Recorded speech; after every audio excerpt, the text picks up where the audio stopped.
Dani here. I'm one of your UO interns, and today I'm going to be showing you how to make my favorite smoothie. Alright, so today we're making a tropical fruit smoothie. Its ingredients are super simple. All you need is some tropical fruit. I just have this mixed bag from Winco.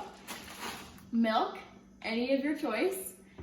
And then I like to put in yogurt, so here I have some vanilla bean yogurt to add. Alright, step one, add your fruit.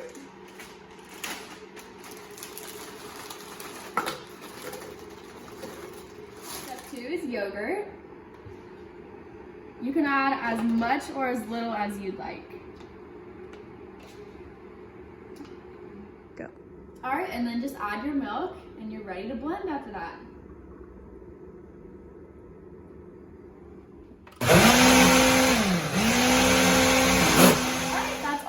To it. Thank you so much for watching this video. Leave a comment below telling us what your favorite kind of smoothie is. See you later.